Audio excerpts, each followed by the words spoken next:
Bienvenidos a la conferencia número 97, que va a ser ya la parte número 20 sobre las puertas dimensionales, pero esto va a ser en la segunda fase de lo que estamos presentando. Vamos a empezar una vez más con el repaso de las noticias de actualidad de esta semana en relación con la profecía bíblica, y empezaremos por salud. El estrés y la depresión pueden reducir el tamaño del cerebro. Un estudio analiza tejidos donados de pacientes deprimidos y no deprimidos y buscó distintos patrones de activación de genes. Pues bien, resulta de que ahora han comprobado que cuando hay depresiones, la masa encefálica, el volumen cerebral, se altera, se puede llegar a perder, y esto, como veis, dice que es una contribución a la alteración emocional y cognitiva. Si nosotros nos damos cuenta, analizando todo lo que hemos venido tratando en el tema de puertas dimensionales, estamos siempre llegando a la conclusión de la importancia de cuidarse físicamente, mentalmente también, para poder estar bien protegido espiritualmente. En el momento en que uno de estos dos factores se altera o falla, automáticamente la parte espiritual queda muy tocada. Pero esto además ya veis que también tiene un proceso físico sobre el propio cerebro. El artículo es interesante, os recomiendo que lo podáis leer después en vuestras casas tranquilamente. Una variedad de trigo genéticamente modificado puede causar la muerte.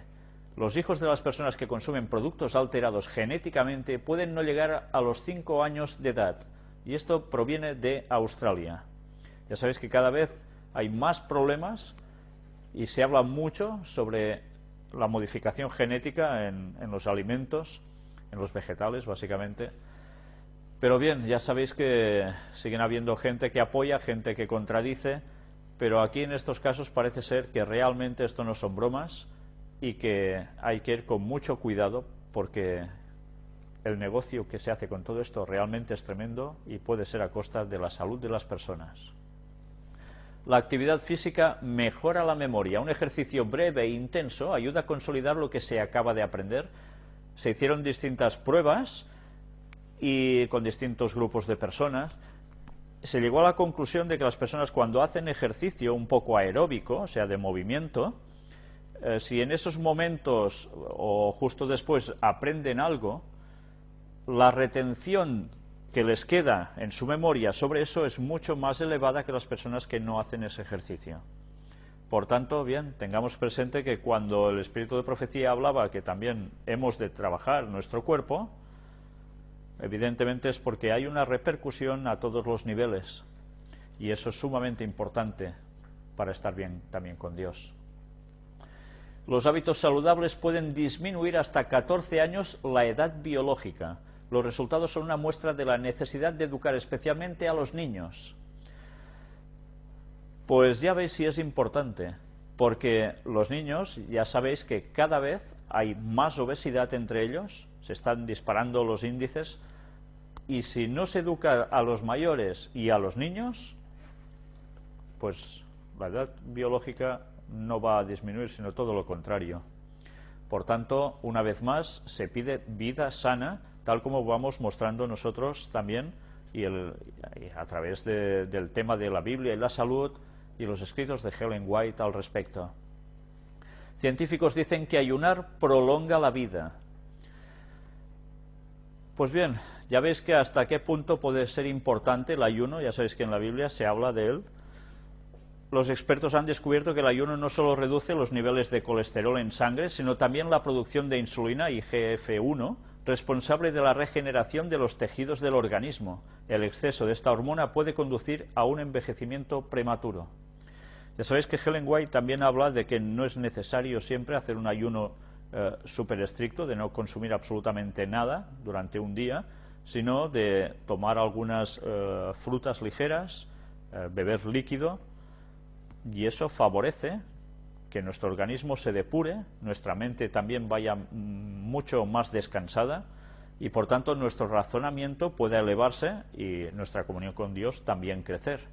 Ya sabéis que Jesús hizo un largo ayuno, pero bien, no de nosotros se requiere lo mismo que de Jesús, pero desde luego debemos tener presente que es una medida también necesaria para limpiar nuestro organismo y también cultivar un poco nuestra mente. Y hablemos sobre ciencia. Científicos crean huesos humanos a partir de células madre. Ya sabéis que la profecía hablaba de que la ciencia aumentaría en el tiempo del fin, se refería a la ciencia del conocimiento profético del tiempo del fin, pero también, cómo no, a la ciencia en general, como es conocida por todos. Un grupo de científicos de la empresa biotecnológica israelí Biogroup, junto a personal técnico del Instituto Technion de Haifa, consiguieron hacer crecer un hueso humano en el laboratorio a partir de células madre estromales. Ya veis hasta qué punto está avanzando la ciencia. Incluso hablan de la parte final de los huesos, donde ya se insertan los tendones, que se pueda llegar a hacer de este modo, porque hay muchos casos de implantes de huesos, por fracturas, por edad, por muchas cosas. Y con esta nueva ciencia, esta nueva tecnología, todo esto podrá ser una realidad. Personas que tenían algún problema de estos, pues lo podrán tener totalmente solucionado. Ya veis cómo avanza todo, ¿eh? Crisis. Pues bien, vamos al apartado de crisis para variar cada semana, porque como no salimos de ella, pues vamos a analizarla. Los sindicatos calculan otros 20.000 despidos en las antiguas cajas en España. 20.000 puestos de trabajo más que van a desaparecer. Ya sabéis, hay fusiones, hay cajas que no pueden aguantar debido a cómo se deben desempeñar según las normas, y por tanto habrá muchas personas más que irán a englosar la larga lista ya del paro. Las ejecuciones hipotecarias y los desahucios ya afectan a las familias de rentas altas. Personas que, hombre y mujer, tenían fuertes ingresos, habían adquirido propiedades evidentemente nada baratas, y ahora, como les ha pillado también a ellos la crisis, también están en desahucios. No, aquí no se va a librar nadie, ¿eh? La locomotora de la economía mundial se frena. China va hacia la recesión. Si China no supera el declive económico en 2 años, podría ralentizar la economía mundial. Ya habéis visto que la economía básicamente funcionaba porque China estaba yendo bien. Pues si China empieza a aflojar, ¿quién va a levantar la economía si se confiaba tanto en ellos? Todo esto, evidentemente, que va a repercutir en más tensiones entre Oriente y Occidente. Van Rompuy advierte de que los líderes europeos están aflojando su política de reformas. ¿Qué quiere decir esto? Pues que tendrán que apretar otra vez porque se están distendiendo mucho. Claro, ¿qué quiere decir? Pues que ya nos podemos otra vez apretar el cinturón. Mientras tanto, el de New York Times sorprende con un reportaje fotográfico sobre el hambre en España. Automáticamente, ya veis que cuando sucedió esto, hasta el rey intervino. Aquí nos lo dice: el rey ha mantenido un encuentro con el Consejo de Redacción del diario, a quienes ha explicado la realidad de España en el actual contexto de crisis. Pues yo no sé qué realidad le habrá explicado el rey, pero yo no sé si el rey ha visto como justo al lado nuestro hay contenedores y cada día pasan personas buscando en esos contenedores. Y no es el único lugar, porque lo he visto en varias partes de nuestra ciudad. Y esto es Girona. Imaginaos otros lugares que también como estarán, ¿no? Pero bien, en fin, que digan lo que quieran, pero hay lo que hay. Lagarde afirma que el sector financiero aún no es más seguro que al inicio de la crisis. Por tanto, quiere decir que tendrá que haber más reestructuraciones, bueno, más cositas de las que a ellos les gusta tanto ponernos para ir sometiendo más al pueblo hacia lo que ellos quieren. El Banco de Alimentos de Madrid, un supermercado benéfico para miles de familias sin recursos, reparte cada día 45.000 kilos de comida, 60.000 personas dependen de esta ayuda. Los supermercados, tiran a la basura 50.000 toneladas de comida fresca al año. Pues ya veis en qué situación está no solo Madrid, esto está sucediendo ya prácticamente en todas partes de España, donde cada vez más personas tienen que buscarse la vida, literalmente, yendo a estos lugares para poder comer. El déficit del Estado sube en agosto hasta el 4,77% del PIB y supera el previsto para todo 2012. Ya veis que mejor no vamos, cada vez a peor en todos los sentidos. Standard & Poor's empeora sus previsiones para la economía española. Ya veis, qué bien vamos. Al menos 26 detenidos y 64 heridos durante la protesta rodea el Congreso. ¿Qué es esto? ¿Ya lo visteis por televisión? En Madrid rodearon el Congreso una multitud de personas y ya visteis cómo la policía empezó a hacer su función, que para eso supongo que les pagan. Unos dicen que si los que empezaron a hacer los alborotos eran policías infiltrados, otros que no, ya se sabe lo de siempre, pero lo que sí está claro es que hubo palos para muchos. Miles de personas en la protesta rodea el Congreso, que acaba con 35 detenidos y 64 heridos. Alguno parecía que estaba grave. Y además lo ha colmado todo que a alguien que estaba dirigiendo la policía ha recibido unos honores, ¿no? Pues bien, así que podemos esperar de todo esto. La gente cada vez más exaltada. Las cargas policiales junto al Congreso, imagen de portada en la prensa internacional. Evidentemente de esto se han hecho eco los otros medios de comunicación de distintos países, y esta es la imagen que ya se está dando aquí, pero que no es solo de aquí. Ayer mismo, si no recuerdo mal, en Grecia estaba sucediendo lo mismo, ayer o anteayer, y bueno, esto ya veis, se va extendiendo, no para, cada vez la gente está peor, la gente salta, lógico. Y Ellen White nos dijo algo, ¿no? ¿No nos advirtió que nos fuéramos de las ciudades y viviésemos en el campo? ¿Verdad? Y aún seguimos en ellas.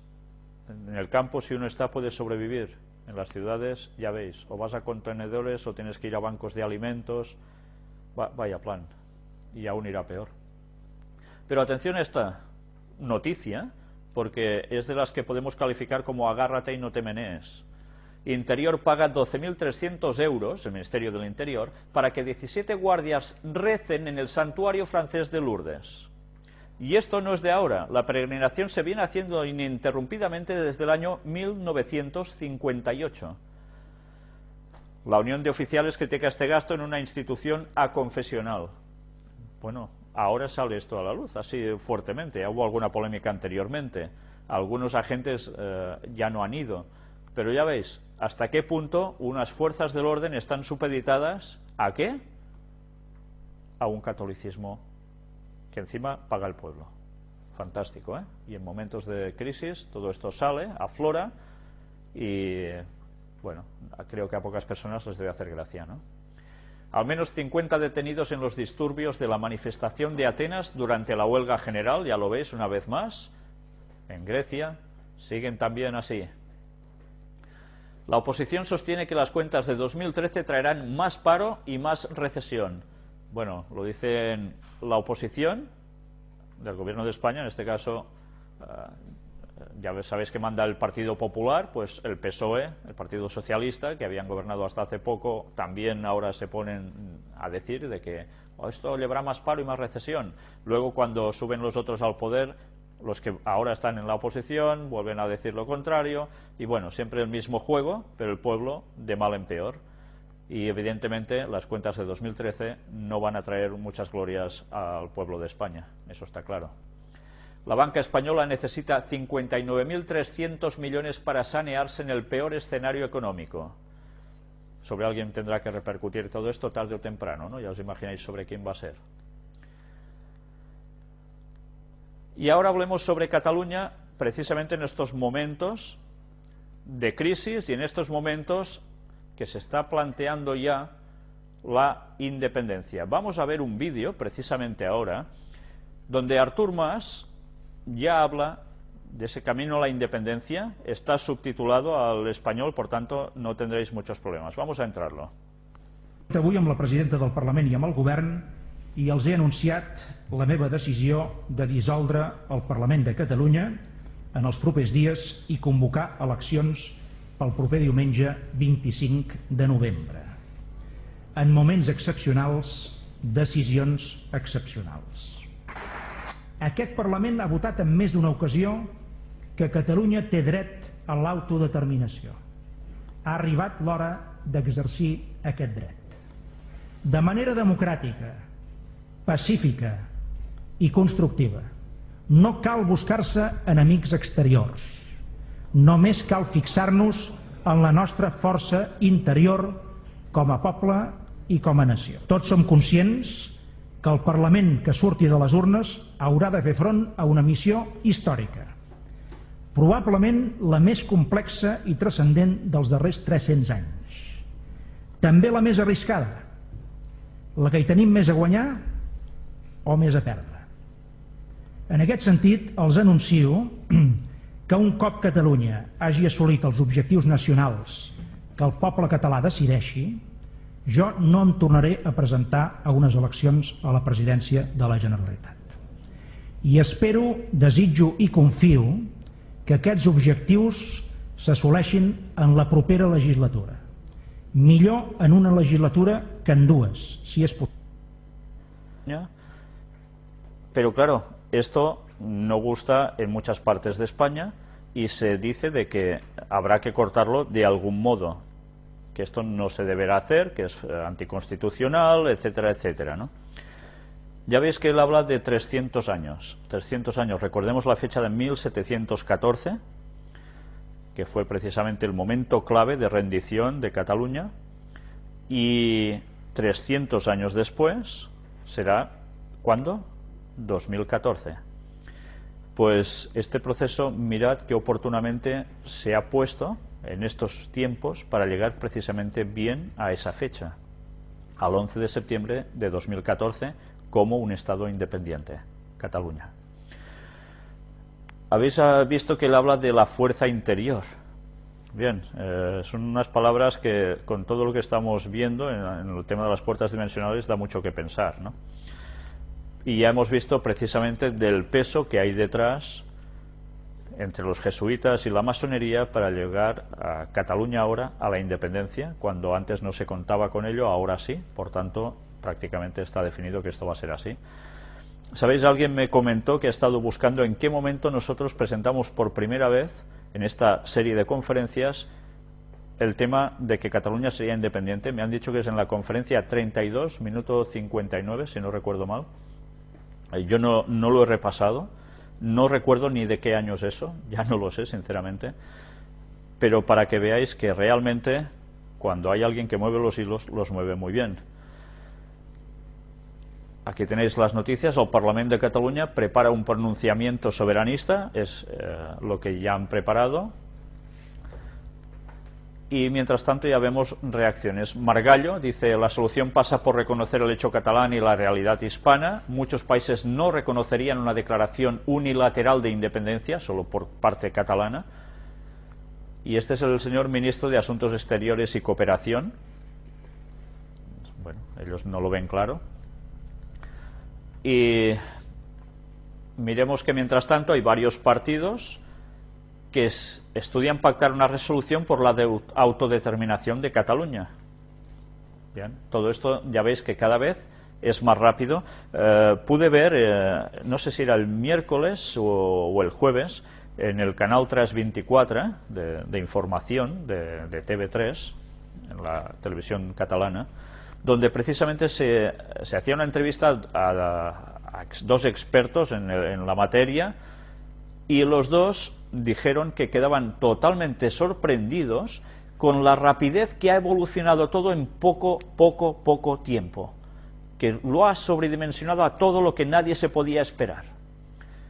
Pues veis, algo se movía y se mueve, y muy bien que se está moviendo. Y aún más sorprendidos vamos a quedar cuando todo termine de desarrollarse, ¿no? Pero atención, porque ya veis quién más está apoyando todo esto. Hablan de agresiones al catalán. Sacerdotes catalanes piden libertad para decidir contra el modelo dominador de España. Son claros también hablando, el modelo dominador de España. Unos 80 sacerdotes catalanes agrupados en el foro Joan Alsina lanza un comunicado para apoyar el proyecto independentista catalán. Y esto es aquí en Girona. Militares amenazan con juicios castrenses a quienes contribuyan a la fractura de España. Claro, y aquí ya estamos otra vez. ¿Cómo se arreglan las cosas? A garrotazos, a mano dura. El diálogo, pues como que no. Hay que reconocer que Artur Mas, cuando habló en los medios de comunicación, habló en el Parlamento, dijo muy claramente que sobre todo hacerlo con paz, con diálogo. Evidentemente esta no es una forma muy habitual de la otra parte del Estado, ¿no? Pero bien, ya sabéis cómo. Solo tenéis que mirar cuando salen unas noticias de este tipo, mirar los comentarios que se escriben en esas noticias. Cada vez que hay algo sobre independentismo de Cataluña, comentarios hay 200 y pico o más, y cuando veis lo que escriben allí dices, madre mía, como para ahora pisar más allá del Ebro. La verdad es que se está poniendo realmente complicado cuando ves los piropos que sueltan hacia los catalanes, ¿no? Ya me entendéis, todo lo contrario. Pero bien, la situación tristemente se está poniendo tensa. Y ya sabéis que eso se está trabajando precisamente desde los dos lados para que se fracture finalmente, ¿no? Mas anuncia que convocará elecciones en Cataluña para el próximo 25 de noviembre, ya lo habéis visto, y evidentemente el resultado ya se está oliendo, ¿no? El gobierno lanza un plan para impulsar la comunicación internacional de Cataluña. Aquí hay un dato interesante. Ya vemos una vez más cómo están trabajando para que a través de los medios extranjeros de comunicación se esté hablando de la proyección internacional de Cataluña como país. Las cosas se han trabajado y se han planeado muy bien.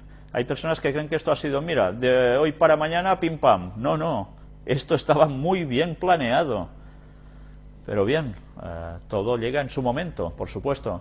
Aquí tenéis los sacerdotes de los cuales antes hablábamos, ¿no? Catalunya, nou estat d'Europa. Catalunya, nuevo estado de Europa.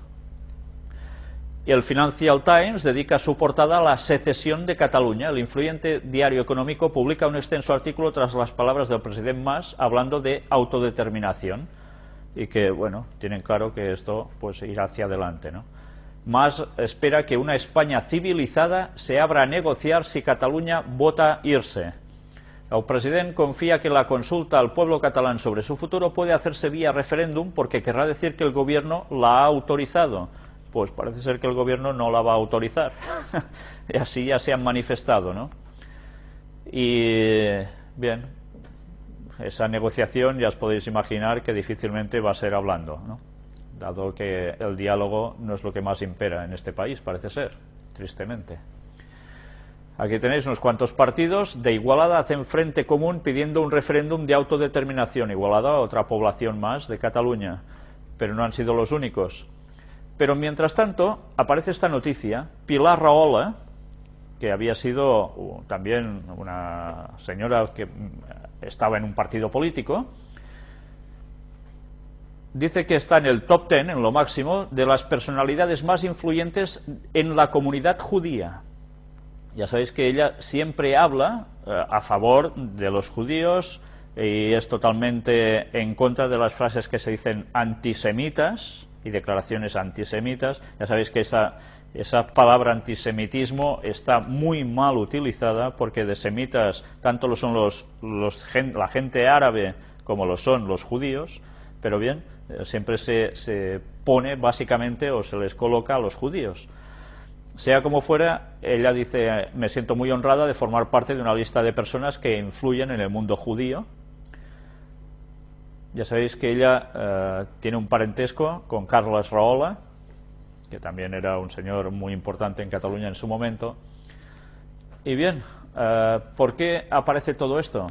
Pues evidentemente hay más personas en la lista que hablan aquí de que apoyan mucho al Estado de Israel, al sionismo, habla incluso de José María Aznar y de otros personajes, ¿no?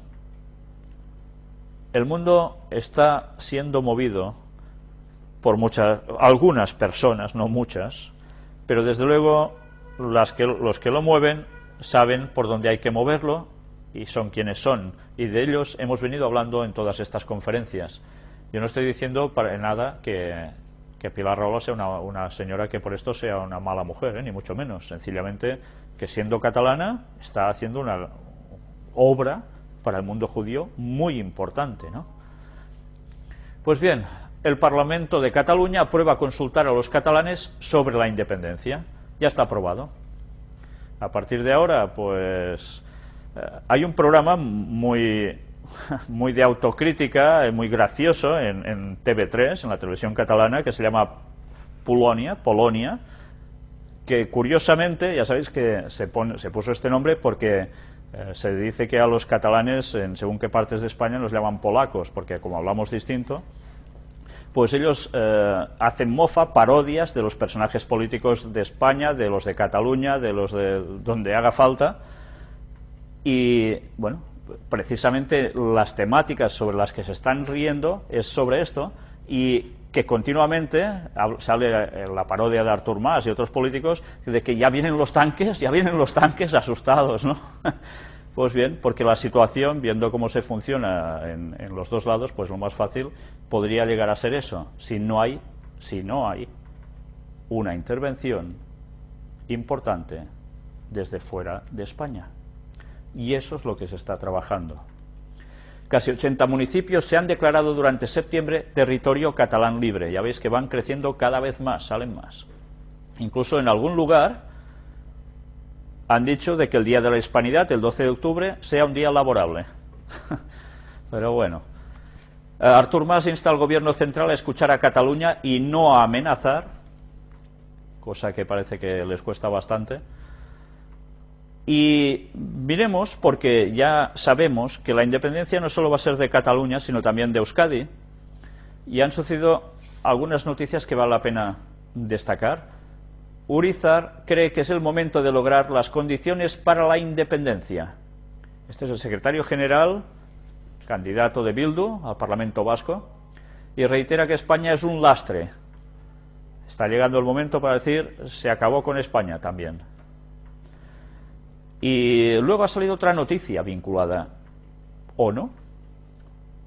Pues sí que es vinculada, aunque a veces no puedan parecerlo, ¿no? Otegi considera que el siguiente paso es el desarme de ETA. ¿Recordáis quién estuvo precisamente negociando en la sede de los jesuitas, etcétera, etcétera, para todo este proceso de paz? Pues fue Otegi. Y los jesuitas por en medio. Bien, el momento también les está llegando a ellos, se están haciendo pasos, y era una fase importante que ETA parara de matar y además se desarmara. Pues bien, ya ves, ese es el siguiente paso y es por el que van ahora. Todo está llegando. Pero hablemos ahora de Aragón. Desde fuera de España quizás muchas personas tampoco sabrán dónde está Aragón. Aquí lo veis en amarillo. Si Cataluña está en la derecha de esta zona amarilla, Aragón es la zona amarilla. Antiguamente Cataluña y Aragón habían tenido un nexo de comunión juntos. Pues también resulta que ahora hay un partido que se llama CHA y reivindica en Bruselas el derecho de autodeterminación de Aragón en el Parlamento Europeo. ¿Por qué? Pues porque dicen de que tal como va el sistema de recortes de España, que ellos ya no van a aguantar, ya no pueden aguantar, y que por tanto también, haciendo memoria histórica de lo que ellos eran antes y todo, pues mejor también decir adiós a España. ¿Cómo se está poniendo todo, eh? Aquí tenéis incluso la página oficial de este partido político. Y ahora entremos en las profecías de Isaías 17 del 1 al 3 sobre Siria, Damasco en concreto, donde vemos la primera: Moscú, una intervención internacional en Siria podría amenazar la seguridad en la región. El canciller ruso abogó ante la ONU para una solución diplomática de la crisis siria. Ya veis que es un no parar. Y además lo tienen claro, si hay una intervención internacional allí, la seguridad en la región puede saltar por los aires. Y entremos ahora en las profecías de Daniel 11, del 40 al 45, la región del Medio Oriente y todo lo que ya está pasando y terminará de pasar. Pero aquí hay algo importante, porque hay una serie de profecías que marcan también el tema de los judíos como algo clave para el fin de todo. Y había una profecía que hablaba de regreso de los judíos a su tierra. ¿La recordáis? Tantas veces se ha dicho que esta profecía, pues como que no tenía que cumplirse, que esto quedó aparte, que, bueno, muchas cosas, ¿no? Pero la realidad sigue siendo que eso está sucediendo. Los judíos de la tribu de Manasés regresan a Israel. Mirad esto porque os lo voy a leer, porque sé que muchas personas desconocen sobre este tema y es muy interesante. En los tiempos bíblicos eran 12 las tribus en las que se dividía la población de la tierra de Israel. 10 de ellas fueron luego, a raíz del exilio forzado impuesto a los judíos, consideradas tribus perdidas, lo que se conoce como las tribus perdidas de Israel. Entre ellas estaban Manasés o Menashe. En el año 721 a.C. fueron expulsados de la tierra de Israel por los asirios y desde el norte del reino de Israel llegaron finalmente a India y Myanmar, ex-Birmania. Aquí ellos mismos también lo dicen, es una página cristiana, religiosa, supongo que evangélica. Las profecías se cumplen desde hace aproximadamente 25 años. Desde las provincias de Manipur y Mizoram llegan informaciones sobre una comunidad que retornó a la religión de sus antepasados, el judaísmo. Su descubrimiento les acercó a Israel y les reconoció como Benei Menashe, los hijos de Menashe, aunque también se los conoce como Sin Lung. Con una mezcla de esperanza, expectativas y algo de preocupación, llegaron días atrás unos 50 miembros de la tribu perdida, varios de ellos justamente con el apellido Menashe, como Sara, de 78 años, que afirma: «Desde pequeña me enseñaron que el sueño de la familia era emigrar a Israel. Esta es la tierra de nuestros antepasados».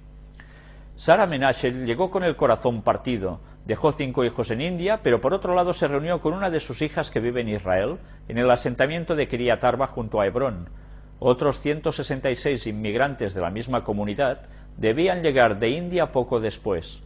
Se sumarían a 1 millar aproximadamente que se instaló en Israel en los últimos años, pero en India hay otros 7.000 que todavía no se sabe cuándo y cómo podrán venir. Viven concentrados en los estados de Manipur y Mizoram, en la frontera noreste de India. Desde un punto de vista étnico, los Benei Menashe son tibetano-birmanos, que en el siglo XIX se convirtieron al cristianismo. No tienen historia escrita, pero sus leyendas populares hablan de una patria lejana de la que se vinieron desconectados en algún momento de la historia. Una de las festividades que celebraban algunos grupos de los hoy considerados Benei Menashe tienen reminiscencias de la historia judía a su criterio. Una canción que se refiere a un festival de la cosecha habla de hechos que parecen sacados del libro de Éxodo: enemigos persiguiéndolos sobre un mar rojo y una columna de nubes. Las escenas tan parecidas a lo descrito en la historia de Moisés y la liberación de los judíos de Egipto y su cruce del desierto es para esta comunidad prueba de sus antecedentes históricos. En los últimos años se considera que aumentó en 50% la cantidad de creyentes en el origen judío de esta comunidad. Si bien no existen evidencias documentadas que vinculen a las tribus del noreste de India con el mito de las tribus perdidas de Israel, hubo inclusive misioneros cristianos que dijeron haber descubierto en zonas lejanas a descendientes de las mismas. La comunidad misma hoy en día afirma no tener dudas al respecto. Interesante la historia, ¿eh? Pues bien, ya veis, sea como fuere, vuelven a Israel. Se termina diciendo: pero conducir el tema de su identidad al paso siguiente, el deseo de inmigrar a Israel, todo se tornó en un principio más complicado, ya que la ley del retorno, que da ciudadanía automática a todo judío que desee instalarse en el Estado judío, exige precisamente la confirmación de la identidad. Dadas las dudas y numerosos interrogantes al respecto, los Benei Menashe pasaron un proceso de conversión oficial supervisado por rabinos de Israel, previos preparativos para su práctica religiosa. ¿Ya veis? Hay que demostrar que se cree en el judaísmo y entonces, ¡pam!, ya está, eres ciudadano de Israel. Pues bien, esto empieza a marcar, como aquí dicen, verdaderamente algo importante en la profecía del fin. Pero miremos más noticias. Irán avisa de que un ataque de Israel llevaría a la Tercera Guerra Mundial. Ya lo veis, parece ser que todos lo están teniendo claro, ¿eh? La situación allí es límite. Y ahora veamos qué sucede con Latinoamérica. Ya veis que las dos banderas son bastante explícitas para indicárnoslo todo. Recordemos la profecía de Apocalipsis 13. Después vi otra bestia que subía de la tierra y tenía 2 cuernos semejantes a los de un cordero, pero hablaba como dragón, y ejerce toda la autoridad de la primera bestia en presencia de ella, y hace que la tierra y los moradores de ella adoren a la primera bestia, cuya herida mortal fue sanada. ¿Por qué pongo este texto aquí? Si la primera bestia es el papado y la segunda es Estados Unidos, ¿quién dice que va a hacer que todos los otros se doblen al papado? Estados Unidos. Pues bien, veamos esta frase de Evo Morales, el presidente boliviano, que ha intervenido en Libia por el petróleo, dice Estados Unidos. Ha intervenido Estados Unidos en Libia por el petróleo, lo dice claramente. El primer terrorista en el mundo es el gobierno de Estados Unidos, dice. Pues bien, él está plantando cara, al menos así lo parece. Pero recordemos, la profecía se va a cumplir. Todos los países van a pedir o van a humillarse ante el papado. Por tanto, Estados Unidos es quien lo va a hacer. ¿Qué podemos esperar que llegue a pasar allí, en esa zona? Pues nada bueno, la verdad, nada bueno. Y hablemos ahora sobre noticias relacionadas directamente con el Vaticano. ¿No se puede estar al servicio de los hombres sin antes estar al servicio de Dios?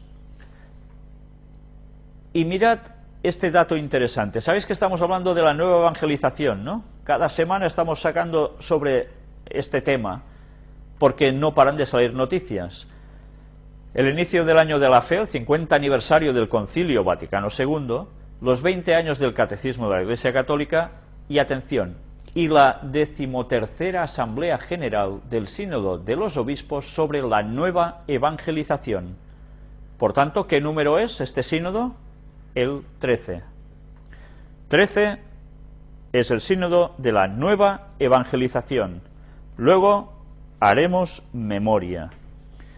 Mientras tanto, leamos aquí abajo. El Santo Padre exhortó a los obispos a promover y sostener un empeño eclesiástico más decidido en favor de la nueva evangelización, de manera que se redescubra la alegría de creer y para reencontrar el entusiasmo de comunicar la fe. O sea, a por todas, como sea.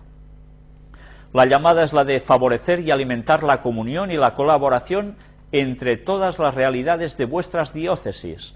La evangelización, de hecho, no es obra de algunos especialistas, sino de todo el pueblo de Dios bajo la guía de los pastores. Por lo tanto, cada fiel en y con la comunidad eclesial tiene que sentirse responsable del anuncio del testimonio del Evangelio. Están instando a que todo el que es católico se mueva para volver a evangelizar, no por su cuenta, sino llevados por sus pastores, o sea, por los obispos, los sacerdotes, los curas, etcétera, etcétera, ¿no? La nueva evangelización, prosiguió el Papa, es en definitiva un producto del Concilio Vaticano II, o sea que no es de ahora, no os penséis que esto es de ahora, ni mucho menos. A tal punto que el beato Juan XXIII, del cual estuvimos viendo que hablaba con marcianitos, al cierre del primer periodo del mismo, deseó un nuevo Pentecostés que hiciera florecer a la Iglesia en su interior riqueza y en su extenderse maternalmente hacia todos los campos de la actividad humana. Extenderse maternalmente hacia todos los campos de la actividad humana. Quiere decir que la nueva evangelización la van a mover a todos los niveles, a todos. Antes os decía que vamos a hacer memoria, pues aquí vamos a hacerla. La Asamblea General del Sínodo de los Obispos sobre la nueva evangelización es la número 13. ¿Recordáis que en una anterior conferencia mostramos que ellos mismos decían que la estrella de la nueva evangelización es la Virgen María? ¿Lo recordáis? Pues recordemos, la Virgen María asociada al número 13 una vez más. ¿Es una casualidad esto? Coincide el número 13 de como sínodo de obispos, Asamblea General, con la estrella de la nueva evangelización, que es la Virgen María. Una vez más, la Virgen María se asocia al 13. Y había gente que decía, recuerdo, cuando presentamos esa tercera conferencia en el año 2006, sobre el Vaticano y el 13, ese misterio, esa relación además claramente entre la Virgen María también y el número 13, que decían, bueno, esto son casualidades, son paparruchas que os montáis. Pues una vez más se comprueba. Por eso la importancia de conocer la numerología, porque sin esto no nos vamos a enterar de muchas cosas. Venezuela finaliza hoy el encuentro regional de agentes de pastoral familiar. Se reflexionó sobre el tema familia, trabajo y ¿qué más? fiesta. ¿Recordáis que estuvimos hablando de esto? En Milán había sucedido. Pues bien, aquí lo tenéis. Ahora se está trabajando también en Venezuela para que esto se implante. Revalorizar el significado de las dimensiones del trabajo y la fiesta en las familias de la región, generando la vida plena y la comunión misionera. Y una vez más hacen eco del Encuentro Mundial de las Familias. No es el único lugar, hay otros lugares como Perú que iban a hacer lo mismo. Y no es el único lugar, aún hay más y habrá más. Van a por el domingo, tengámoslo claro, lo están moviendo, eso es la nueva evangelización, la consumación. En Irlanda se podría predicar un poco más fuerte. Se está hablando en esta entrevista al teólogo William Thomas sobre, una vez más, la nueva evangelización. Cada día en las noticias de Zenit no paran de hablar sobre la nueva evangelización. Y en estos casos están hablando sobre Irlanda.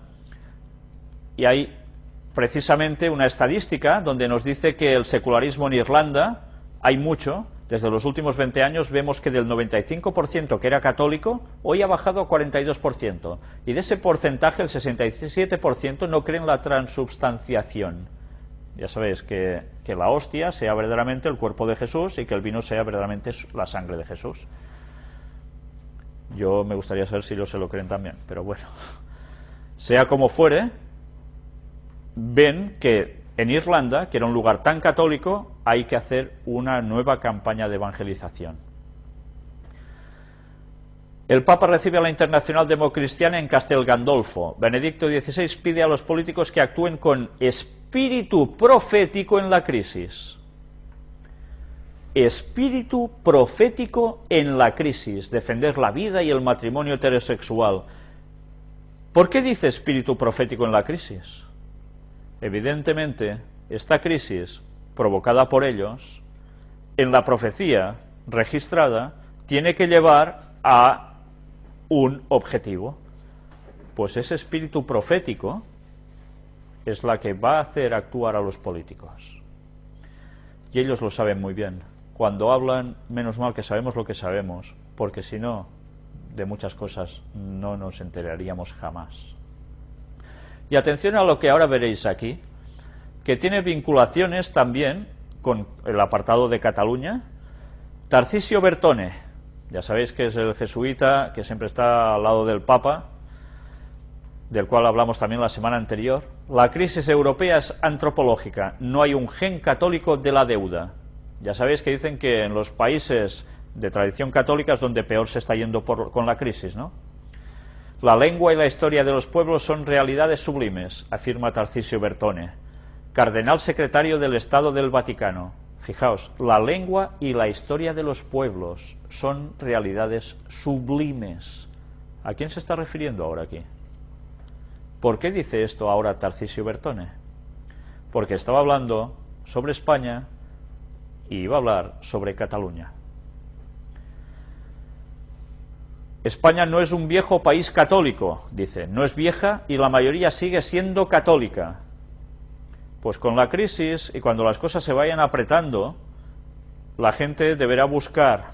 ¿Y qué buscará? Lo que es tradición. ¿Y qué es tradición en una España cerrada por catolicismo de tantos años? Pues eso, que va a ser más católica aún.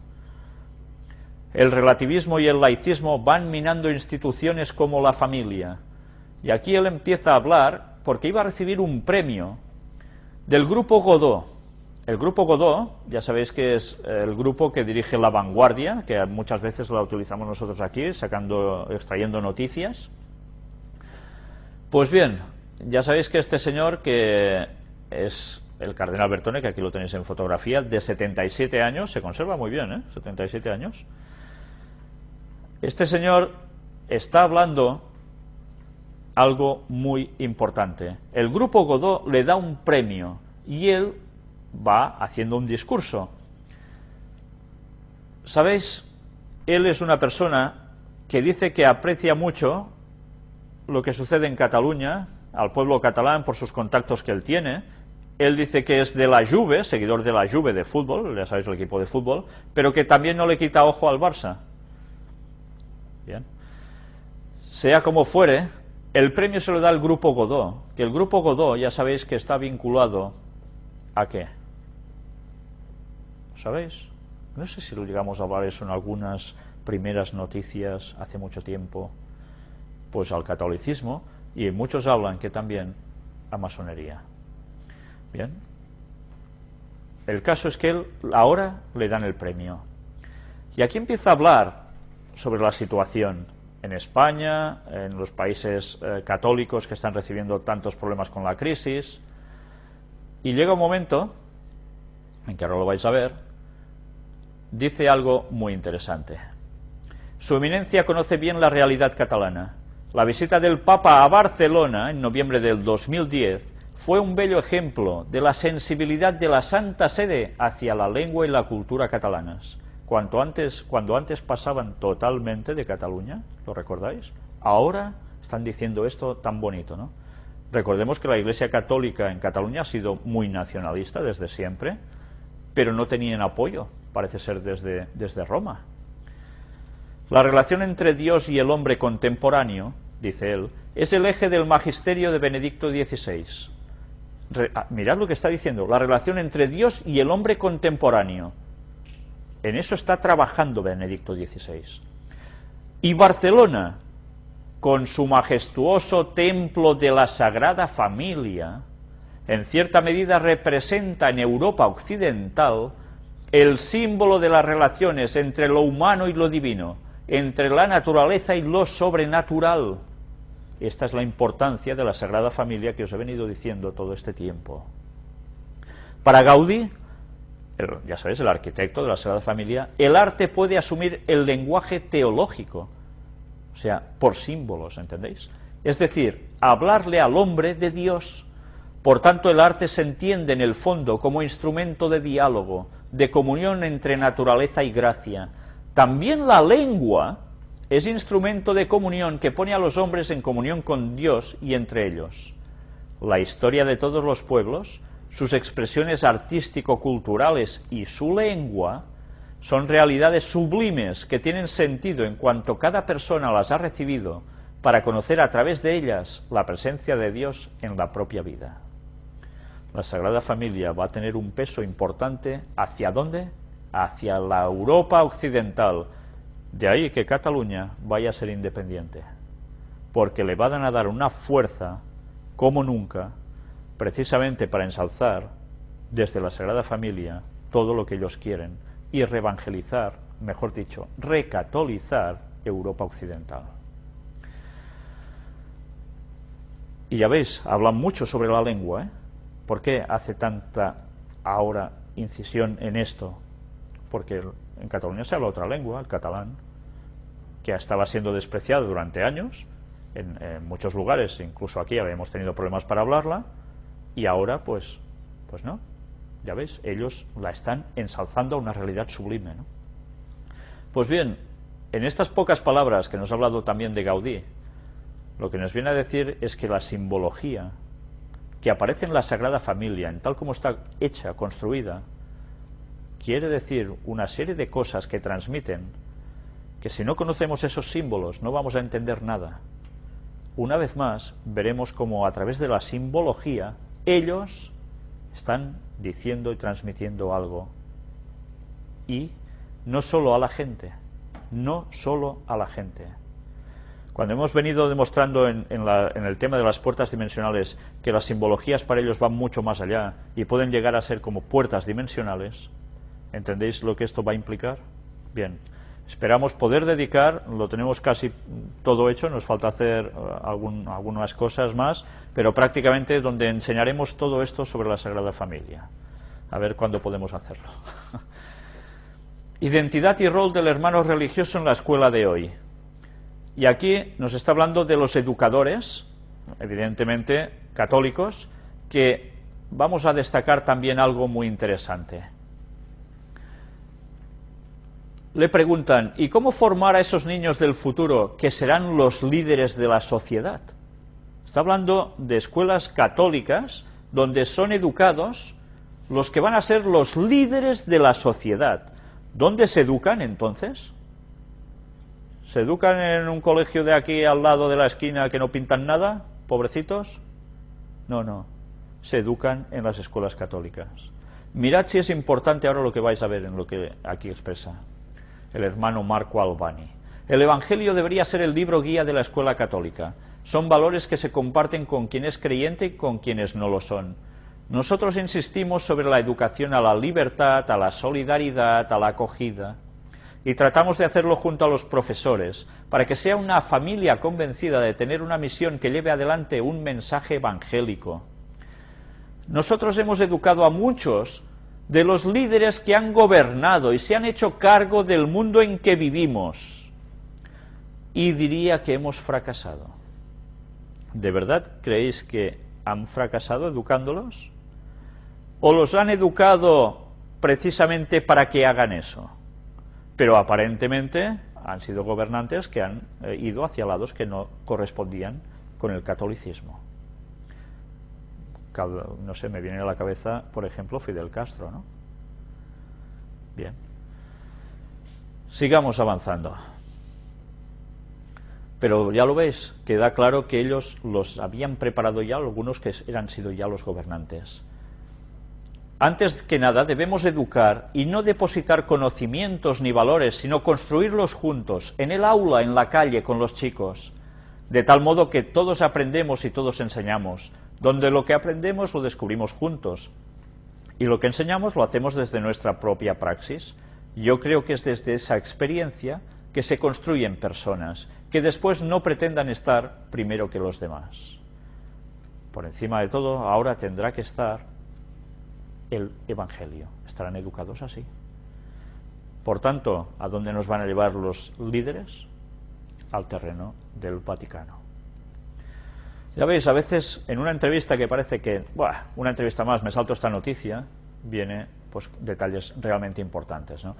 Seguimos una vez más con la nueva evangelización. Ya veis que es una noticia detrás de otra. El hermano Fernando León dice: creo que si partimos de decir esta es la verdad de la fe, el sínodo murió antes de empezar. Yo creo que el camino es buscar a Dios, y para buscarlo hay que empezar con una actitud de búsqueda. Empezar con la humildad de Jesús, que siendo Dios no se aferró a esa condición, sino que se unió a la nuestra para enseñarnos a buscar juntos, a caminar con nosotros. Creo que ese es el camino de la Iglesia, el camino del hombre, como decía Juan Pablo II, y en un encuentro también con las demás religiones y con los no creyentes. ¿Os dais cuenta cómo están trabajando? Van a buscar a las demás religiones y a los no creyentes. ¿Recordáis cómo se le llamaba esto? El atrio de los gentiles. Buscar que incluso la gente atea se una bajo los conceptos que ellos están promocionando. El hermano Marco Albani añade: la nueva evangelización no es volver a proponer un catecismo para conocerlo, sino que tendría que volver a meter al centro el mensaje auténtico del Evangelio. Como la nueva evangelización está unida al discurso de la fe, se trata de revitalizar esa fe que está seguramente presente en el corazón de los hombres. Esto se revitaliza haciéndoles descubrir el deseo de Dios. Nuestra tarea es suscitar esa sed de Dios, la necesidad de respirar a Dios y de conocer nuevos aspectos, porque es bello descubrir los nuevos rostros de Dios. ¿Y eso cómo lo van a conseguir? Por dos métodos. Método 1, crisis. La gente se desespera, busca una solución. ¿Quién es la solución? Todo el mundo tiene un sentimiento innato espiritual, por más aplastado que esté por las apariencias, etcétera, etcétera, o por conveniencias. A eso van a jugar con la crisis, para que la gente busque. Y ellos les van a dar su Dios. Pero por el otro lado, también buscan a gente de intelecto, de mucho intelecto, que no tienen nada que ver teóricamente con el catolicismo, y a través del razonamiento van a llevarlos al mismo terreno. Esa es la nueva evangelización que ya estamos viviendo y que pronto veremos en su auge. Bertone dice que el episcopado español está movilizando todas las fuerzas de la Iglesia para reevangelizar la sociedad. Si lo dice él, lo están haciendo, ¿eh? Y tarde o temprano esto dará todos sus frutos. Pues bien, España, ya sabéis que de tradición ultracatólica, de tantos años, no esperemos que aquí haya lo que decimos en catalán, flors y violas, ¿no? Vamos, como florecillas por todas partes, sino que realmente el catolicismo va a apretar y mucho.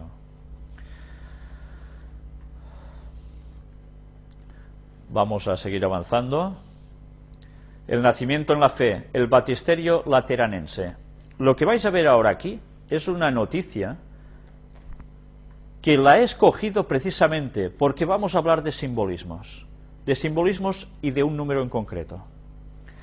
Y vamos a hacer una revisión histórica dicha por ellos mismos de cómo es un bautismo.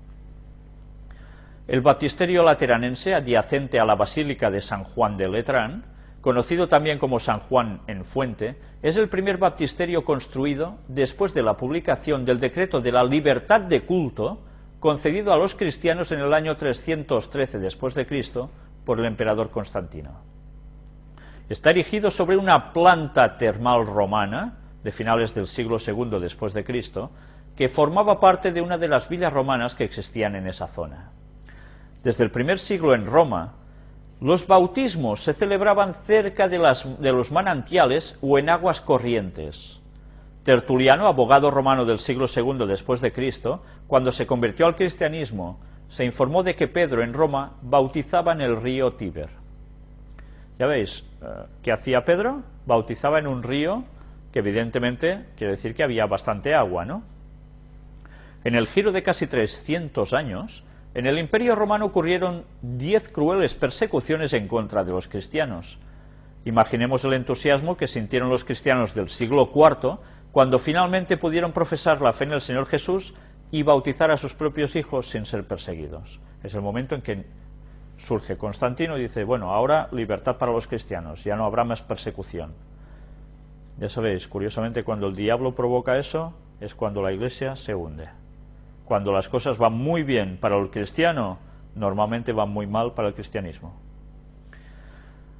El emperador Constantino hizo construir el baptisterio en forma circular y se inauguró en un año ubicado entre el 320 y el 325 después de Cristo.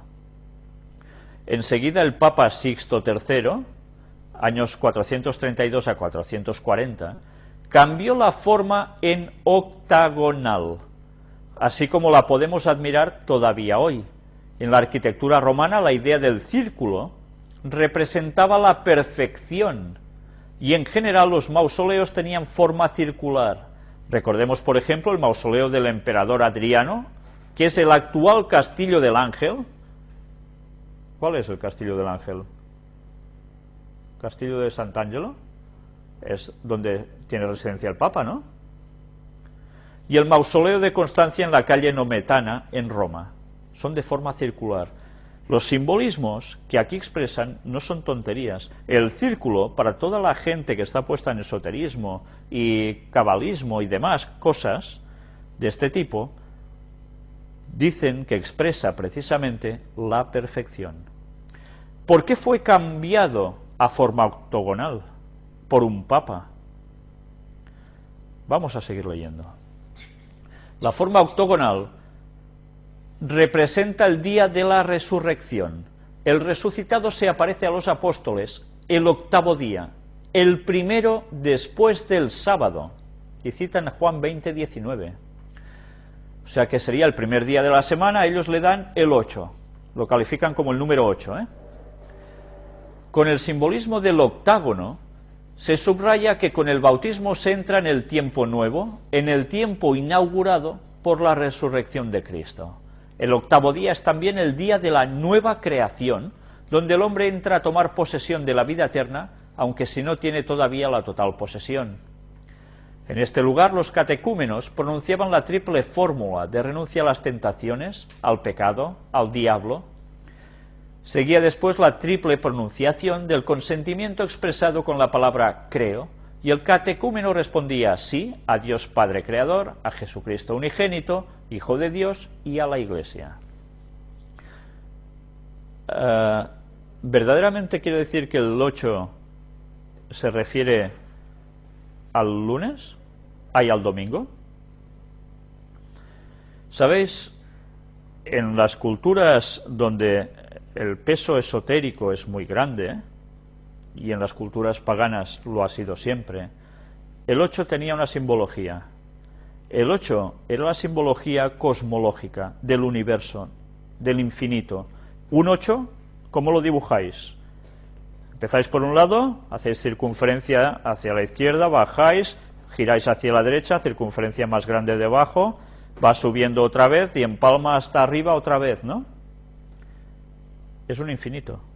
No termina nunca. Podéis estar trazando el 8 continuamente toda vuestra vida. Pues bien, esa era la simbología del 8, la cosmología.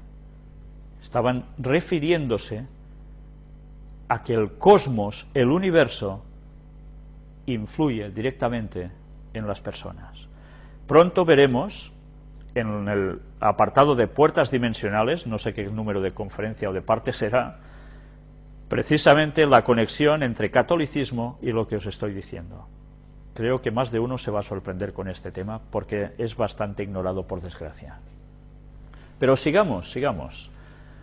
Los catecúmenos giraban a Occidente para hacer la renuncia a Satanás y después giraban hacia el Oriente para hacer la profesión de fe. El sol se oculta al oeste. Esta dirección se convierte en símbolo de las tinieblas.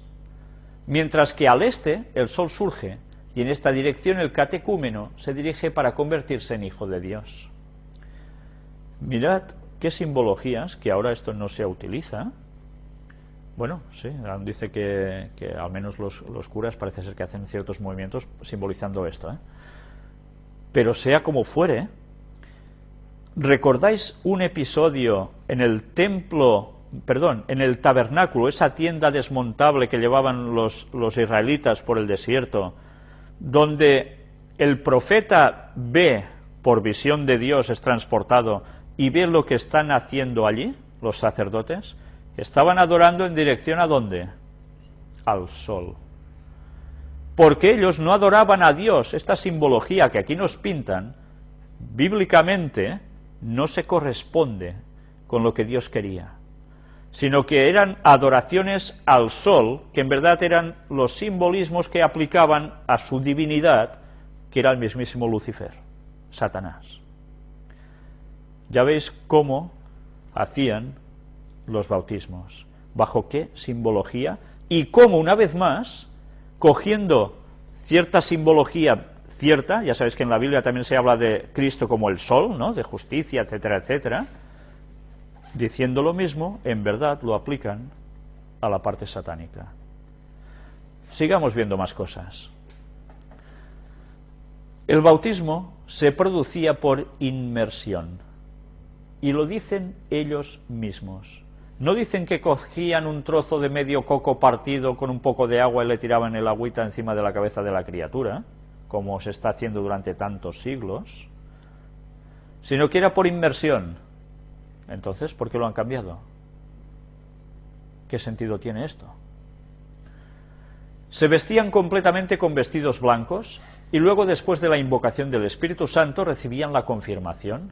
Sucesivamente los principiantes salían del baptisterio para entrar en la basílica y celebrar la Eucaristía. El rito del bautismo sucedía durante la noche de Pascua. Ya veis, se escogían un día en concreto, que era precisamente la noche de Pascua, pero además, si os dais cuenta, esto está determinando de que ya había un proceso de transición de lo que era el cristianismo auténtico a cómo iba degenerando progresivamente para llevarlo al terreno de lo que realmente no debe ser. El emperador Constantino había adornado la pila bautismal con 7 fuentes de plata en forma de ciervos. ¿Por qué 7? Teóricamente, símbolo de la perfección también, número de la perfección. De la boca de los cuales salía agua. La pila bautismal, que está en el centro del baptisterio, no es la original, pero es una manufactura de la época romana realizada en basalto verde. En recuerdo de los 7 ciervos de plata que fueron robados por los bárbaros, el Papa Pablo VI en 1967 hizo adornar la pila con 2 estatuas de ciervos en bronce en actitud de beber en la fuente. Es explícito el llamado del Salmo 42.2.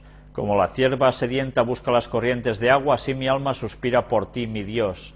La pila está puesta en medio de 8 columnas de pórfido rojo, donadas por Constantino, que sostienen los dinteles de mármol blanco en los 8 lados. Las 8 columnas, como los 8 lados del edificio, representan el significado místico del octavo día. Por tanto, ellos asocian el domingo con toda esta simbología del cosmos que nos está influyendo a nosotros. ¿Qué quiere decir esto? ¿Con qué lo relacionáis? Con una palabra: astrología. Os vais a quedar sorprendidos cuando veáis imágenes del Vaticano y su relación con la astrología de un modo impresionante, y eso es historia pura y aún lo podéis comprobar. Pero bien, todo llegará en su momento. Termina diciendo que el Papa Sixto II en cada dintel hizo escribir una catequesis sobre el bautismo en 8 versos. En 8 versos. Y aquí lo tenéis, pero bien, ya me lo salto. Démonos cuenta de la importancia de saber el significado de los números. ¿Sabéis? No hay diferencia entre el concepto de significado de los números del mundo esotérico al bíblico. La base es la misma. Lo que pasa es que la aplicación es lo que lo va a cambiar todo. De eso hablaremos también en su momento, porque debemos conocerlo. Sobre todo para el tema de la divinidad en 3 personas. Aquí tenéis Perú, un congreso teológico para reflexionar sobre la fe. Una vez más, la nueva evangelización. Ya veis, Latinoamérica no se va a librar para nada. Lo curioso es que dicen que en la fundación de la ciudad de San Miguel de Piura es llamada también la puerta de la fe para el Perú. Puertas de la fe. Yo ahora, cuando ya veo palabra puerta de algo, ya sabiendo lo que sabemos en el tema de las puertas dimensionales, la verdad es que gracia poca. Los católicos alemanes que no paguen el impuesto a la Iglesia quedarán excluidos de los sacramentos. El sistema estatal fiscal alemán solo permite que no se abone esa contribución a la Iglesia si se dice que ya no se es católico. Ya veis ahora hasta qué punto la cuestión económica va a tener su peso en el tema de iglesias, de impuestos, etcétera, etcétera. Habrá un control, por tanto, ¿cómo no? Aquí tenéis al cardenal Bertone cuando recibe el premio Conde de Barcelona, del cual hemos hablado antes. Se encuentra precisamente con Artur Mas, el presidente de la Generalitat de Cataluña, y con el rey Juan Carlos I, que teóricamente se habían cruzado esas palabritas que si sí, que si no, pues ahora allí se encuentran juntos. El jurado dicen que concedieron el premio al cardenal en noviembre del 2001 en reconocimiento a su templanza, prudencia y espíritu de apertura en afinada sintonía con el Papa. Por tanto, cuando el cardenal Bertone está, y lo estamos ya comprobando, asociando Cataluña con el Vaticano, no lo hace por su propia cuenta. Trabaja en sintonía fina ¿con quién? Con el Papa, dicen. Pues bien, sigamos hablando un poco más de lo que viene después. Aquí tenéis, Bertone habla de Gaudí. Y podríamos volver a insistir en esto, pero, ¿sabéis? Me lo voy a saltar. Solo os voy a decir que vuelve a hablar sobre la Sagrada Familia, Cataluña, etcétera, etcétera. Lo vamos a dejar para cuando tratemos el tema de Gaudí. El cardenal Bertone, Gaudí, la Sagrada Familia, por supuesto, y la visita del Papa a Barcelona. El cardenal Bertone pide no descuidar las raíces de la familia y el matrimonio. Una vez más, está insistiendo en esto. Y todo esto lo está diciendo en momentos claves que van a hacer el cambio total en Europa, la nueva evangelización. Vamos a seguir viendo esta otra noticia, porque esta sí que quiero que la leáis, donde nos dice: la labor diplomática del cardenal Bertone, tan destacable a escala global, lo es también en lo relativo a las relaciones entre el Vaticano y España y entre el Vaticano y Cataluña. De hecho, desempeñó un papel decisivo a la hora de organizar la ceremonia de consagración del Templo de la Sagrada Familia, presidida por el Papa Benedicto XVI en Barcelona en noviembre del 2010, acto que dio renovada proyección a nuestra ciudad, o posteriormente en el montaje y buen desarrollo de la Jornada Mundial de la Juventud, que tuvo lugar a mediados de agosto del 2011 en Madrid y a la que asistieron cerca de 2 millones de peregrinos. La ceremonia de entrega del cuarto Premio Internacional Conde de Barcelona se celebró ayer en un momento de notable complejidad política. El rey Juan Carlos, que pronunció parte de su discurso en catalán, se hizo eco de esta circunstancia al afirmar que se precisa el esfuerzo y el buen sentido de todos, así como el impulso de la sociedad civil. Pero se mostró optimista al señalar que Cataluña es maestra en la misión de transmitir savia nueva desde profundas raíces. A su vez, el cardenal Bertone, que también habló y generosamente en catalán, aprovechó su discurso para exponer los sutiles mecanismos de la diplomacia vaticana y lo abrochó con un oportuno llamamiento a la comprensión, el diálogo, el entendimiento y la concordia. ¿Por qué? Entre la relación Cataluña y España. Pero ya veis, los sutiles mecanismos de la diplomacia vaticana. Aunque el presente exhiba ribetes de incertidumbre, seguimos disponiendo de herramientas de futuro. Barcelona conserva su condición de punto de encuentro, abierto a sensibilidades diversas, sobre todo cuando acuden con vocación constructiva, dispuestas al diálogo y el entendimiento. Así sucede gracias a su tradición asociativa y pactista, y a la existencia de instituciones que abogan, desde una posición central, por dicha concordia. En esta línea, la Fundación Conde de Barcelona se ha acreditado como una entidad de referencia, y ayer pudo comprobarse de nuevo en Pedralbes. Ya veis cómo están trabajando en los dos ámbitos, en España, en Cataluña, y al final conseguirán lo que deben conseguir. Vamos a entrar ahora un vídeo precisamente de estos momentos del cardenal Tarcisio Bertone, donde vais a ver una vez más algo de lo que habéis visto hasta ahora, pero con algunas imágenes gráficas.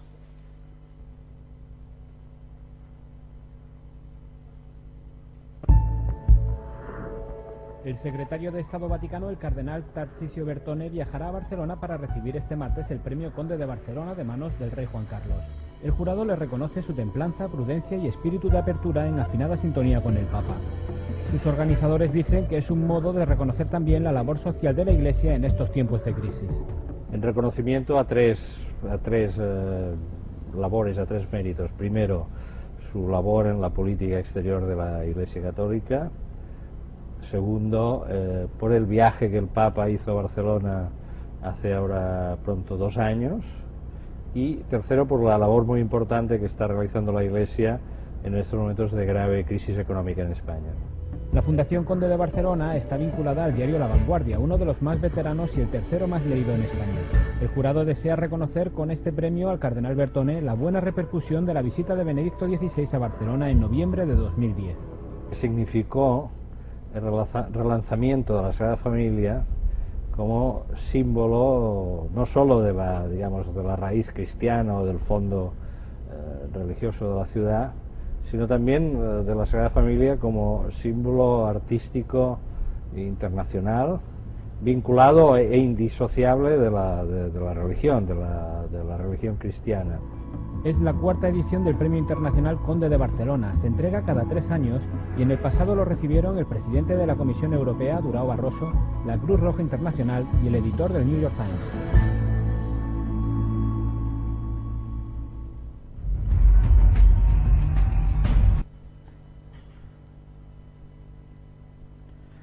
Ya habéis visto que, aparte de lo que se presentaba sobre Bertone, el otro personaje que ha salido en este vídeo nos estaba diciendo una vez más de la relación de lo que significa que el templo de la Sagrada Familia sea un lugar que nos hace recordar que Cataluña, de hecho, era un lugar, dice él, cristiana, de religión cristiana, bien, yo diría más de religión católica. Eso puede implicar ser cristiano o no, depende de cómo se mire. Y también de esa proyección hacia afuera, ¿no? Ya veis que sobre la Sagrada Familia se está hablando y mucho, y habrá personas que se mueven en ciertos círculos que sabrán realmente todo lo que Gaudí quería llegar a expresar a través de lo que allí se plasmó. Pero mirad además, como ahora aparece aquí en esta otra noticia, Bertone ordenó a un masón investigar a Gotti Tedeschi. que es el exdirector del Banco Vaticano que fue destituido por Bertone. Bueno, teóricamente esas relaciones entre unos y otros no pueden ser, pues bien, ya veis que eso a la hora de la verdad se salta bastante, ¿no? Dice que el diario, que dice esto, se basa en fuentes de la masonería italiana para garantizar que el psicoterapeuta Pietro La Salvia es el vicario de la logia masónica de Montesión y participa en actividades cercanas a la masonería. Pues bien, una vez más, todos asociados. Y ahora veamos esta otra noticia. La Unión Europea quiere un presidente y su propio ejército. Y está siendo apoyado por bastantes países de la Unión Europea. ¿No dice la profecía que el papado va a volver a coger la supremacía en Europa? ¿El Papa, personalmente? Pues sí. Pues ya veis cómo se está preparando paso a paso a través de este rollo que nos han puesto de la Unión Europea para llevarnos a su objetivo. Y eso va a llegar. Y tenemos el privilegio de estar viviendo profecía pura que se está cumpliendo delante nuestro y tantas veces ni nos enteramos. Y aún hay personas que dicen, bueno, ahora ya no pasa nada de las cosas que la Biblia decía, ni esas cosas ya no se ven. Bueno, no se ven si no se quieren ver, pero ahí están, ¿eh? Y ahora un poco de Rusia. Diputados rusos quieren tipificar como delito penal las injurias religiosas.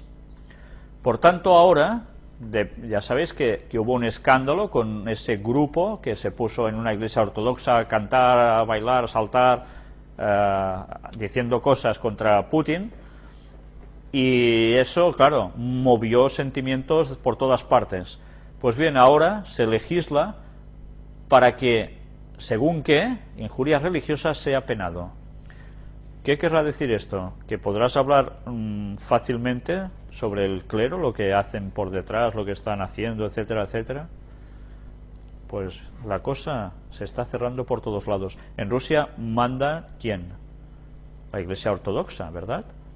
Pero ya sabéis que está trabajando, ya lo vimos la semana anterior, en la conferencia anterior, y de qué forma, con el Vaticano.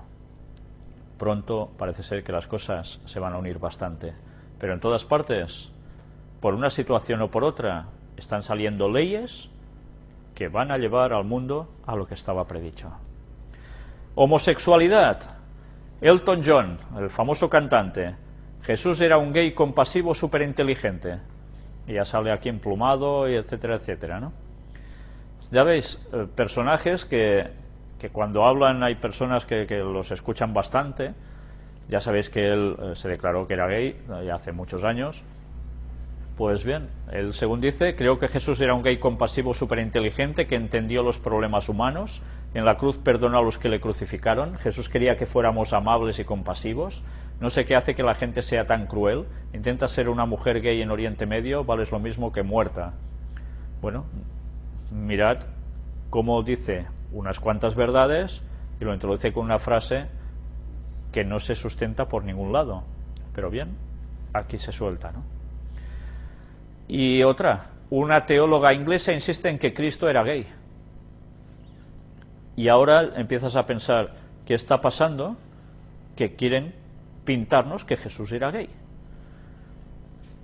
Pues sencillamente a que quieren ir cambiando el paradigma mental de toda la población de un modo u otro. Ahí él dice, estoy de acuerdo con Elton John, dice esa señora, pienso que Cristo era gay porque su naturaleza era elegir lo que sería más difícil cuando se convirtió en humano, y ser gay es para un hombre una de las orientaciones más difíciles de asumir. Pues vale, si ella lo dice, ¿no? Desde luego da gusto ver en qué sostén lo tienen tan bien establecido, ¿no? En fin, una pena. Pero bien, todo es para cambiar las mentalidades, ¿eh? Y ahora hablemos sobre los juegos de azar, eso que tantas personas les gusta y que muchos se gastan su dinero, sea mucho o poco, semanalmente en sus loterías, en sus apuestas, etcétera, etcétera, ¿no? Porque todo el mundo quiere ser rico. No sé, la verdad, creo que la frase que deberíamos utilizar es, si Dios quiere que sea millonario, ya lo hará para que yo sea millonario.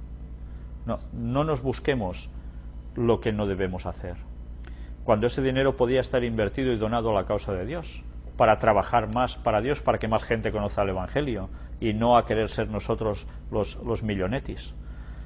Bien, veamos qué nos dice Ellen White sobre esto, porque después vamos a ver una noticia al respecto. Consejos sobre mayordomía cristiana. Satanás ha inventado muchas formas de dilapidar los medios que Dios ha dado.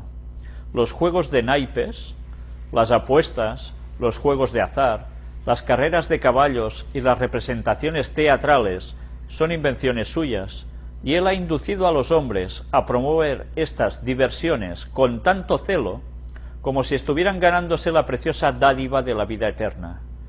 Los hombres gastan sumas inmensas en estos placeres prohibidos, y como resultado su capacidad, que ha sido comprada con la sangre del Hijo de Dios, es degradada y corrompida. Las facultades físicas, morales y mentales que se han recibido de Dios y que pertenecen a Cristo son utilizadas celosamente al servicio de Satanás y para alejar a los seres humanos de la justicia y la santidad. Se inventa toda clase de cosas para apartar la mente de lo que es noble y puro, y ya casi se ha alcanzado el límite del tiempo, cuando los habitantes del mundo llegarán a ser tan corruptos como eran los habitantes de la tierra antes del diluvio. Sus palabras son muy claras, ¿verdad? No son nada ambiguas. Cuando se habla de estas apuestas, de estas ganas de enriquecerse, de esa sensación que debe dar el invertir un dinero para generar más, ya sabéis que muchas personas terminan siendo ludópatas también, ¿no? Se gastan fortunas y ponen a veces a su familia en la miseria. Yo he conocido casos muy directos sobre esto. Pues bien, ¿esto enaltece a las personas? ¿Las lleva a Dios? Todo lo contrario, las está destruyendo. Hay personas que dirán, bueno, ¿y qué? Por 10 euros que me gasto en una primitiva o en una quiniela o no sé qué a la semana, pues esto no es nada. Pues bien, que vayan haciendo cálculos de ese dinero que van derrochando, que alguna vez les puede llegar a tocar, tantas veces no. Y pensemos que en todas esas cantidades de dinero, qué bien se podría hacer a la humanidad si en vez de invertir o mal invertir en estas formas que encima nos atrofian, lo diésemos a personas que lo necesitan, o hacer progresar el Evangelio, ¿no? Pero claro, el egoísmo es quiero ser rico. En Testimonios para los Ministros, Ellen White escribe también: exhortación y amonestación, la necesidad del mundo. En este siglo que se jacta de sus luces, la Iglesia cristiana enfrenta un mundo que yace en las tinieblas de la medianoche, casi totalmente entregado a la idolatría. Un desprecio casi universal por la ley de Jehová está semejando rápidamente al mundo a las ciudades de Sodoma y Gomorra. Como en los días anteriores al diluvio, la violencia llena la tierra. Los juegos de azar y el robo están llegando a ser males comunes. El uso de licores embriagantes está aumentando. Muchos que han seguido su propia voluntad no santificada tratarán de poner fin a su vida por el suicidio.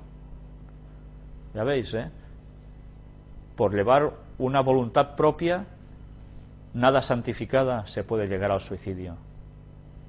Y cada vez hay más, ¿os habéis dado cuenta? Cada vez hay más suicidios.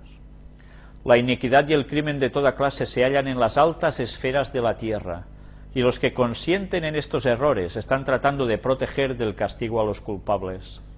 Ni la centésima parte de la corrupción que existe es expuesta al mundo. Poco se conoce de la crueldad que hay en la tierra. La maldad de los hombres casi ha alcanzado su límite. Claro, en las noticias sale lo más importante, ¿verdad? Pero ¿y todo lo que está aconteciendo? Que es tanto cada día y poco de bueno. De muchas maneras, Satanás está revelando que él gobierna el mundo. Está influyendo en los corazones de los hombres y corrompiendo sus mentes. Los hombres que ocupan altos puestos dan evidencia de que sus pensamientos son de continuo el mal. Muchos buscan riquezas y no tienen escrúpulos en acrecentar sus fortunas por medio de transacciones fraudulentas. El Señor permite que estos hombres se expongan el uno al otro en sus malas acciones. Algunos de sus inicuos procedimientos están siendo expuestos ante el mundo para que los hombres reflexivos, que todavía tienen el íntimo deseo de ser honrados y justos con sus semejantes, entiendan por qué Dios está haciendo todo esto, mostrando lo que están haciendo. Ya veis que se están destapando muchos casos de corrupción, etcétera, ¿no? Que eso interesa, porque hay que llevar el mundo a lo que ellos buscan. Pues bien, Todo esto sucede por algo y Dios lo está permitiendo para que haya gente que aún reaccione. ¿Por qué hablábamos de todo esto? Porque aquí tenéis la noticia.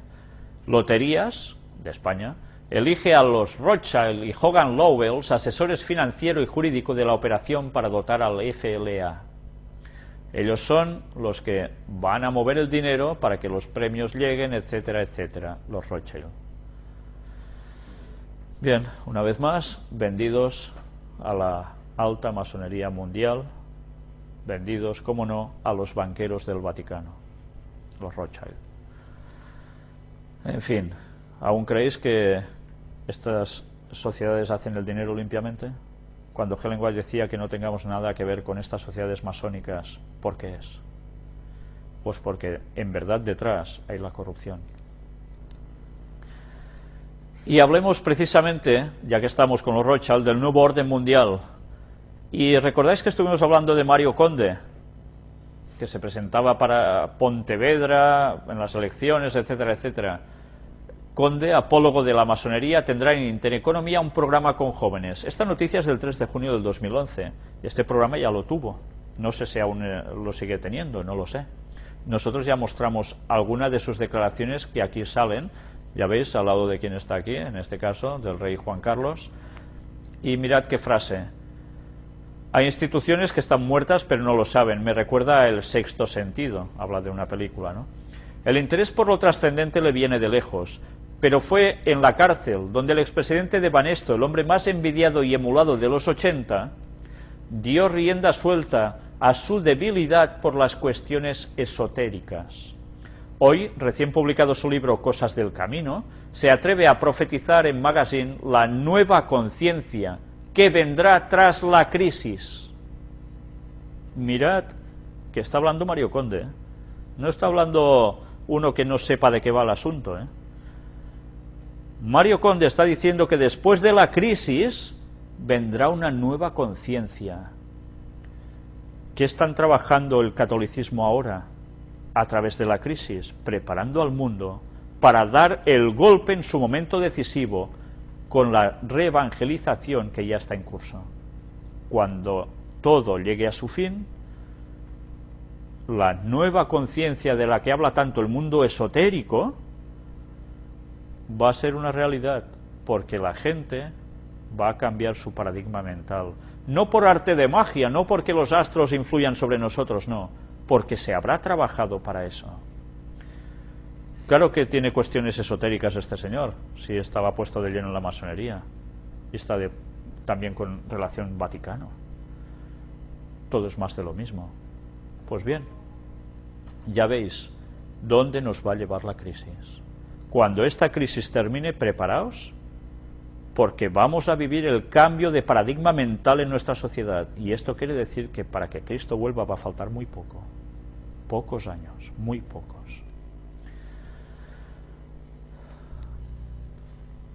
Y ahora mirad esta otra noticia relacionada con el nuevo orden mundial.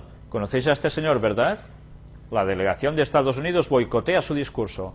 Ahmadinejad llama a un nuevo orden mundial desde la tribuna de la Asamblea General de la ONU. ¿Creíais que solo hablaban del nuevo orden mundial un sector? No, no, desde un lado y desde el otro. Nos están hablando continuamente sobre el nuevo orden mundial. Todos lo piden. De un extremo, de otro extremo, es igual. Pero todo esto termina aquí. Creo que ahora aún os vais a sorprender más. Porque ahora vais a ver un vídeo de Ahmadinejad donde precisamente anuncia que Cristo viene, Jesucristo va a venir. Vamos a entrar a este vídeo. La llegada de el último Salvador, Jesús Cristo, el Todopoderoso, va a traer finalmente un futuro brillante para la humanidad.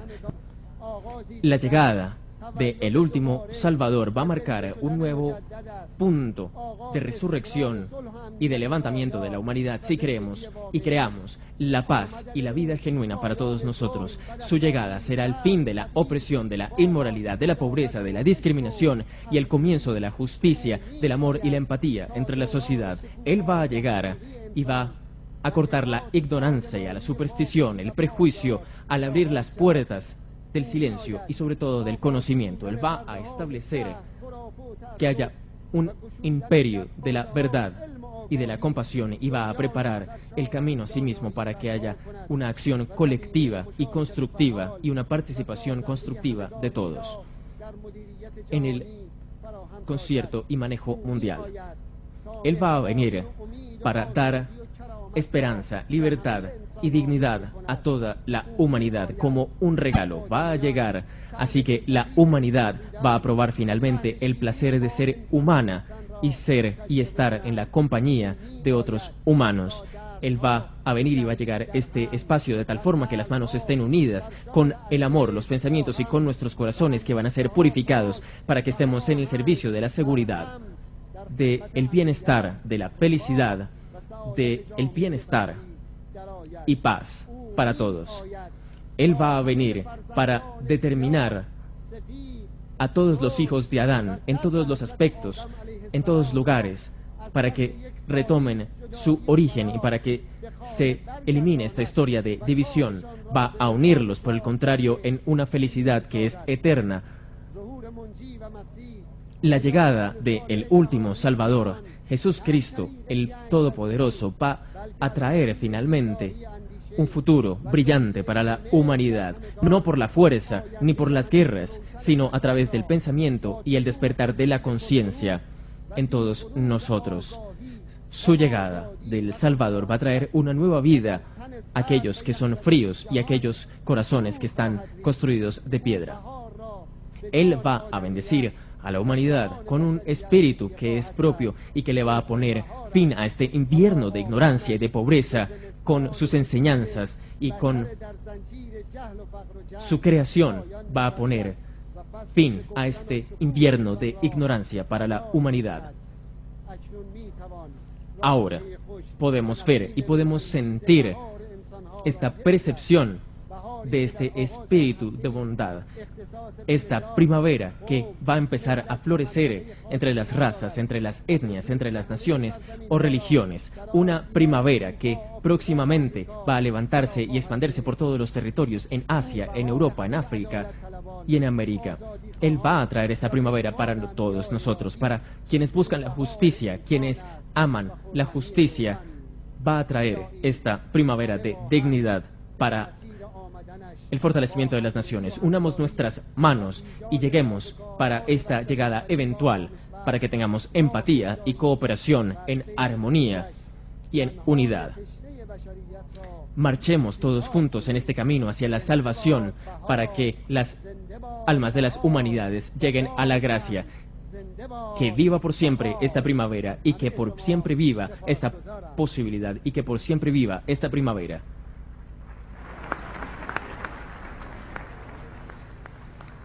Nadie se va a sentir seguro si alguien mantiene armas atómicas. El presidente de Irán, Mahmoud Ahmadinejad, ante la Asamblea General número 67 de la ONU, argumentó que las protestas por el programa iraní de enriquecimiento nuclear eran solo una excusa de Occidente para dominar a su país. Afirmó también que hay que elevar la confianza y preocuparse por los intereses de los pueblos del mundo. Las Naciones Unidas les pertenecen a todos. El capitalismo es una práctica fallida y debe existir un nuevo orden mundial. El presidente de Irán, Mahmoud Ahmadinejad, volvió a criticar a los miembros occidentales del Consejo de Seguridad de la ONU por promover sanciones contra su país por el plan nuclear.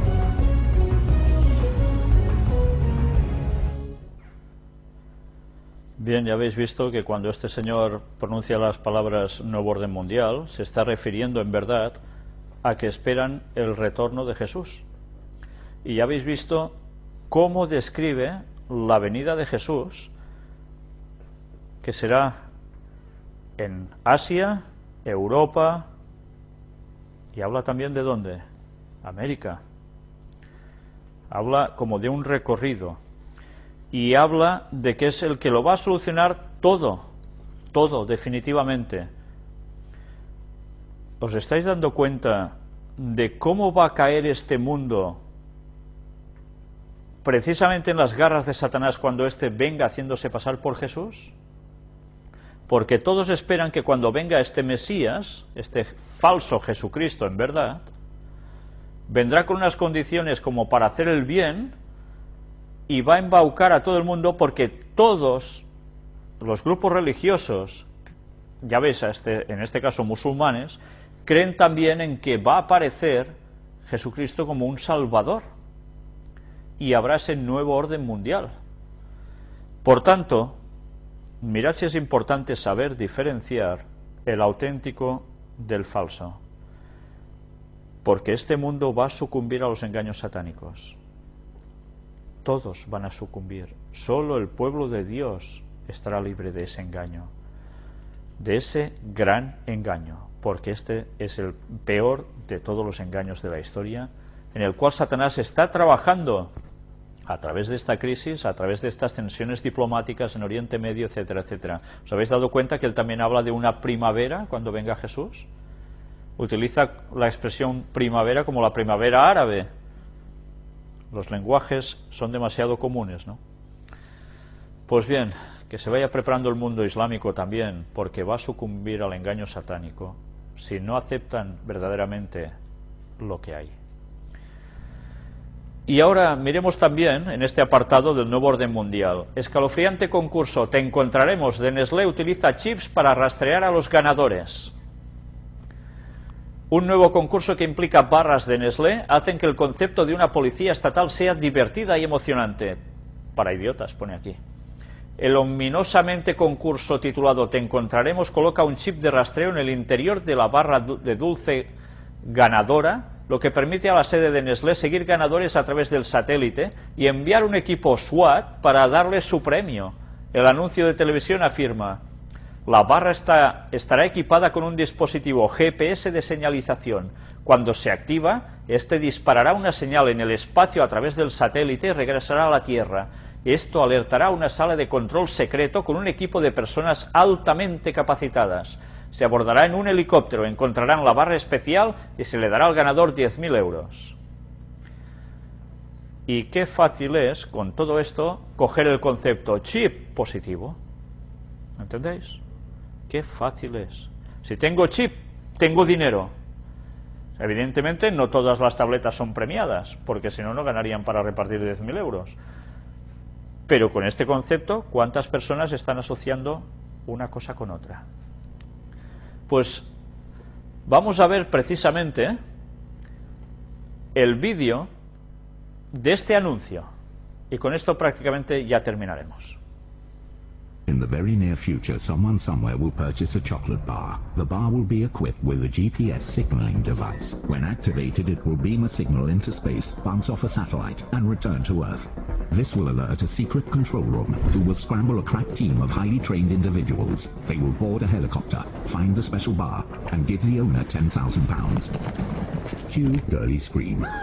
Find a special GPS bar of Kit Kat, Aero or Yorkie, and we will find you with £10,000. Ya veis que espectacular. Vendrá un helicóptero por señal, saben dónde estás, te localizan y encima, ¡pam!, te abren la maleta, lleno de dinero, qué bien, ya tengo 10.000. Concepto, todos a comprar eso. Concepto, qué bien, con el chip tendremos dinero.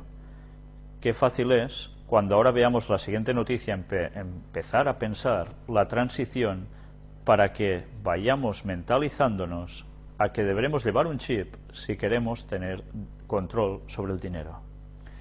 Aquí la tenéis. Banco en Japón cambia tarjetas por reconocimiento de venas. La entidad ha implantado el sistema en cajeros automáticos y pronto se extenderá a pagos en tiendas. El banco japonés Ogaki Kyoritsu ha puesto en marcha 18 cajeros automáticos que permiten retirar dinero en efectivo y gestionar fondos con la ayuda de la mano del dueño de la cuenta. La mano, ¿eh? ¿Recordáis también cómo iba el sistema en Apocalipsis, no?